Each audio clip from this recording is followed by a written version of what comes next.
আসসালামু আলাইকুম। পর্দার আড়ালে বিশ্ব রাজনীতি চলছে।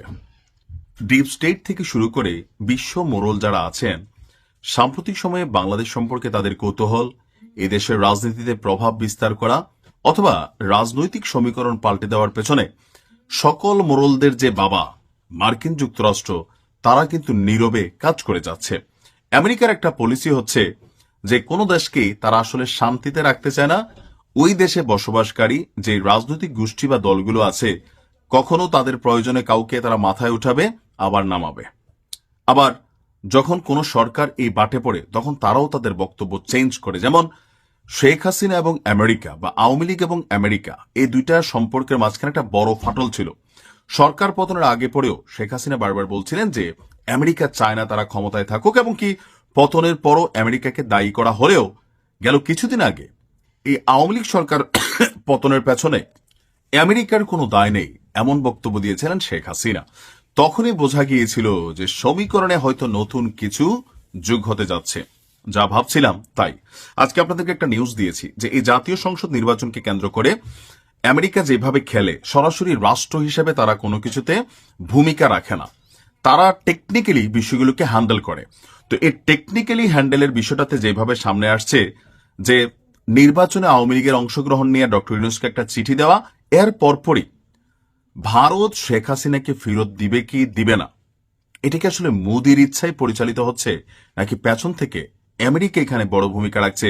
চাঞ্চল্যকর তথ্য প্রতিবেদন হচ্ছে আমার দেশ পত্রিকার যিনি মাহমুদ ভাই আছেন, ওনার কাছে আবার মানে কেমনে কেমনে জানি সব তথ্য চলে আসে। যাই হোক, কথা বলছি, শেখ হাসিনাকে ফেরত দেওয়ার জন্য বাংলাদেশ সরকারের দুইবার তিনবার প্রচেষ্টা থাকলেও ভারত এখন পর্যন্ত শেখ হাসিনাকে ফেরত দেবে এমন বক্তব্য দেয়নি। তবে সিপিআইএম এর পশ্চিমবঙ্গ রাজ্য সম্পাদক মোহাম্মদ সেলিম, তিনি এক বক্তব্য দিয়েছেন।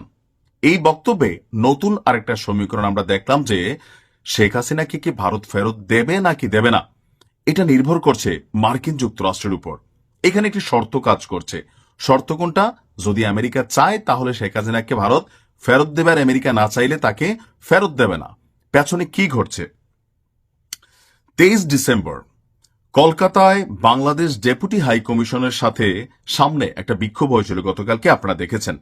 সেই বিক্ষোভকালে সেলিম, যিনি এই ব্যক্তি আছেন ভারতের, তিনি বলছেন শেখ হাসিনা যাবেন কিংবা থাকবেন সেইটা মোদী সরকার সিদ্ধান্ত নেবে।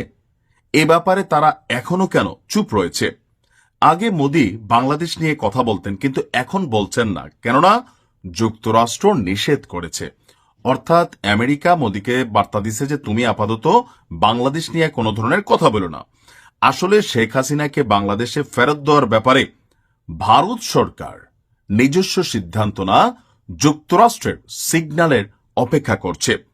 সিপিআইএম এর এই বক্তব্য নিয়ে রাজনৈতিক অঙ্গনে শুরু হয়েছে আবার ব্যাপক আলোচনা পর্যালোচনা। তবে ভারত সরকারের পক্ষ থেকে সিপিআইএম এর এই নেতার বক্তব্যকে কাউন্টার করে অথবা পক্ষে বিপক্ষে কোন রকম মন্তব্য এখনো করা হয়নি। তো গেল দুই একদিনের মধ্যে যে নিউজগুলো বা মার্কিন যুক্তরাষ্ট্রের যে অবস্থান, সবকিছু মিলিয়ে একটা বিষয় তো এখানে কানেক্টেড, যে বাংলাদেশের রাজনীতিতে আমেরিকার যে ডিপ স্টেটের প্রভাব, সেটা কিন্তু কাজ করছে।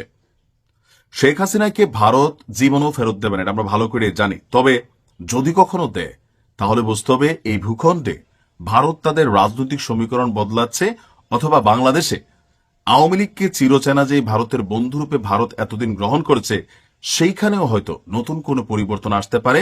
কারণ এই মুহূর্তে ভারতের সাথে বাংলাদেশের জনগণের একাংশের যে বিরোধিতা, অথবা ভারতের সার্বভৌমত্ব থেকে শুরু করে অনেক কিছুতে, অথবা পাকিস্তানের সাথে ন্যাটো স্টাইলে চুক্তির যে গুঞ্জন, অথবা ভারতের বিরুদ্ধে বাংলাদেশ পাকিস্তানের মধ্যে যে একাট্টা বা একজোট পরিস্থিতি, সবকিছুকে মূল্যায়ন করছে ভারত।